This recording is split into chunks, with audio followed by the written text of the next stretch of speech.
طالبانو د نوروز په اړه څنګه پریکړه وکړله؟ آیا خلک یې لمانځلی شي که نه؟ طالبان یې هم لمانځي که نه؟ ویډیو وګورئ ترڅو خبر شئ.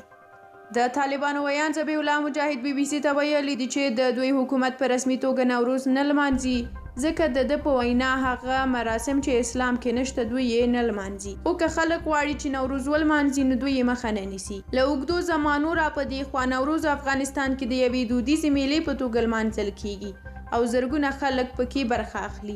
ملګرو ملتونو هم نوروز د یوه نړیوال کلتور میراث په توګه پیژندلی او د مارچ 21 یې د نوروز نړیوالې ورځې په نامه نومولې ده. طالبانو د خپلې لومړۍ واکمنۍ پر مهال د نوروز په لمانځلو بندیز لګولی و.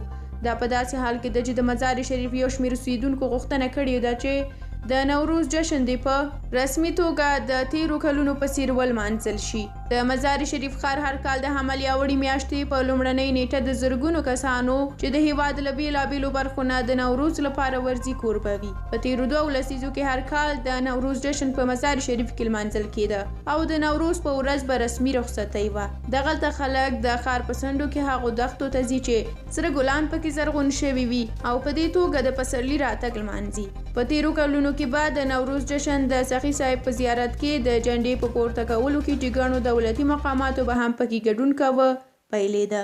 سږکال طالبانو د نوروز جشن رسما نه دی منع کړی، خو د طالبانو د امر بالمعروف او نهي عن المنکر ځینو چارواکو د نوروز جشن غیر اسلامي بللی دی.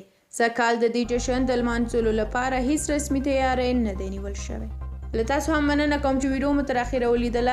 آیا تاسو هم د نوروز لپاره آمادګي نیولې ده او که نه؟ سمنک یا هم میوه مو ورته تیاره کړې ده که نه؟ آیا ستاسو په نظر هم د نوروز لمانځل ګناه لري؟ دا هر څه د ویډیو د کومنټ په برخه کې ولیکئ، موږ هم ستاسو کومنټونه لولو. تر بلې ویډیو د خدای